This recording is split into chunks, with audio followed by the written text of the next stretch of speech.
Next segment is about language and literacy. This is the writing illusion. Because the Book of Mormon absolutely requires literacy, the editors of this film want to paint a picture of New World with general absence of writing, or at least an absence of anything that Nephites might have written.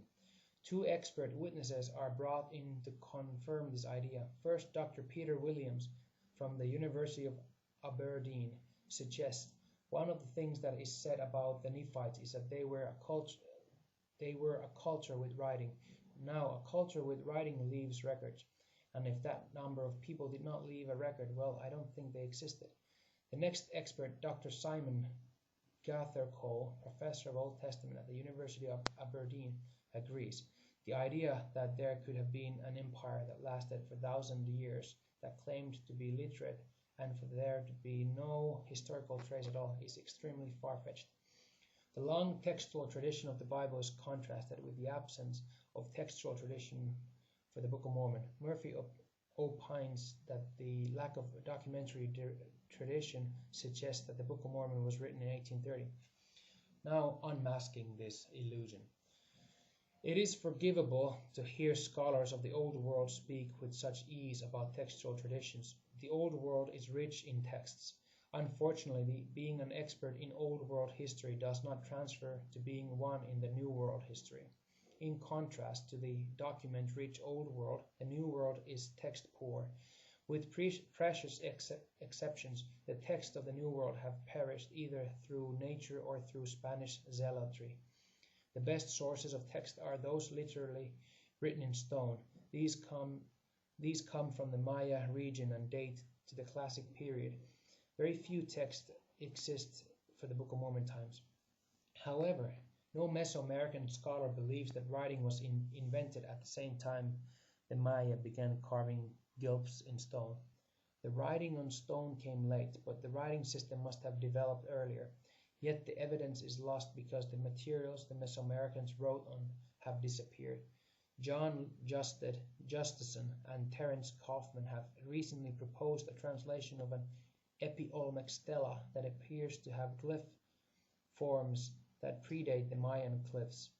Joyce Marcus, professor of anthropology and curator of Latin American archaeology at the University of Michigan, declares, "It is now clear that writing began in Mesoamerica among pre-state societies. Those societies date to the period 700 to 400 BC. The film's experts now have problems. Secular Mesoamericanists declare that the writing did exist in the time period of the Book of Mormon, and that evidence of writing exists even though texts have not been preserved. The real experts of the New World have demonstrated that the film's Old World experts do not have the correct information with regard to the New World, though doubtless all but Murphy were unaware of this." What then of Murphy's suggestion that the lack of textual tradition suggests that the Book of Mormon was written in 1830? Murphy is either ignorant or important texts on Mesoamerican history, or is intentionally misrepresenting the effect of lack of textual history. As one who is presented as an expert on Mesoamerica, we may expect him to be familiar with important texts from Mesoamerican history. An important source for information on Aztec history and religion is the History of De Mushigi, a manuscript from the 16th century. Angel Marie Garibay describes the manuscript. The language is from the same century with its archaic writing forms and construction. The redactor of translator placed, apart from the aforementioned title, the note Traduit del Spanjo, translated from Spanish.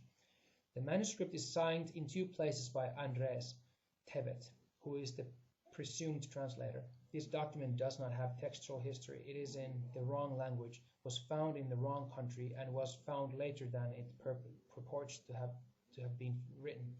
Nevertheless, scholars accept it as a valuable source of information.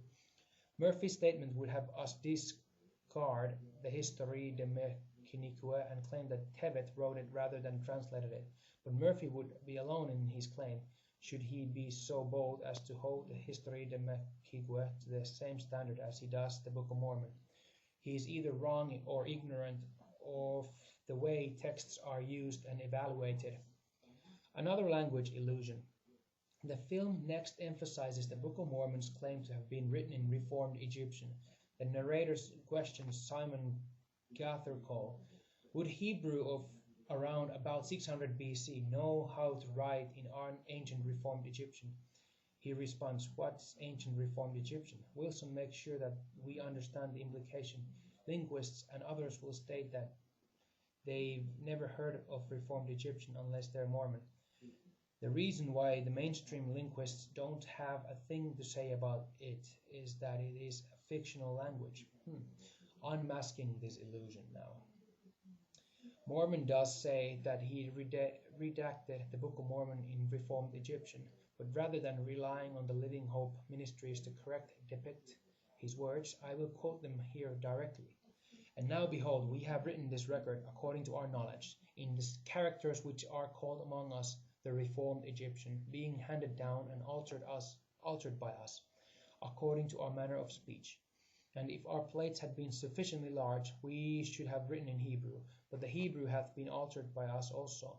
And if we could have written in Hebrew, behold, ye would have had no imperfection in our record. But the Lord knoweth the things which we have written, and also that none other people knoweth our language. And because that none other people knoweth our language, therefore he hath prepared means for the interpretation thereof. This is from Mormon chapter 9, verses 32 to 34. This Reformed Egyptian comes 1,000 years after the Book of Mormon's declared textual tradition began.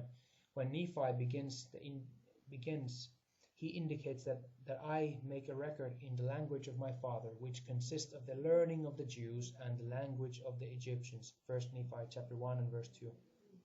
He does not mention Reformed here. What happened between Nephi and Mormon?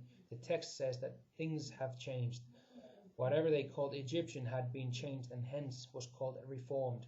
Even the Hebrew of the ancestors had been changed. The final result was that the Nephites had a script that was unlike any others that they knew, including that of the small plates, which were in Nephite original learning of the Jews and the language of the Egyptians. Why have the experts not heard of Reformed Egyptians? Because they are scholars of the Old World, and Reformed Egyptian was never an Old World language. Why do we not clearly find it in the New World? First, we have no idea how the script was changed, so we do not know what to look for. Second, we run into the problem of the absence of texts in Mesoamerica. Mesoamericanists certainly do not assume that the lack of text indicates that the writing did not exist. Wilson oversimplifies again and continues to present his misunderstanding as demonstrated fact.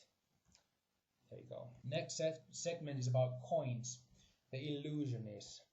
The film provides an entire section on coins, obviously believing that this is an important argument against the Book of Mormon. Experts discuss the coins found in biblical sites and indicate that if there were metal coins, we should find them. We do not find them anywhere in the Americas. Therefore, the film concludes the Book of Mormon must be incorrect.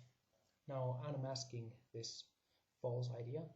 As with the fauna, the film's authorities fail to give an accurate picture of the Bible, while maintaining that coins are an anachronism in the Book of Mormon. They fail to mention that they are also anachronistically present in the Bible. Redford lists the use of coin money in 1 Samuel as one of the blatant anachronisms. The Bible and the Book of Mormon continue to be comparable, at least in that those who wish to find issues with them have fodder for their search. More particularly, however, we have the disingenuous way in which the film presents the fact that there were no coins in the Book of Mormon, They show an expert of the Book of Mormon, but they display a header that was added in 1981 rather than the actual text. The film at this point does not tell the viewer a number of things. It does not tell the viewer that this visual does not represent the actual text of the Book of Mormon. It does not tell the viewer that Latter-day Saint scholars believe the text refers to weights and measures, not coins. It does not tell the viewer that the Nephite system of weights and measures is similar in a number of ways to the Egyptian system. This section absolutely depends on playing on the viewer's assumptions and reinforcing those while avoiding all facts to the contrary, which thus creates an illusion by misdirection.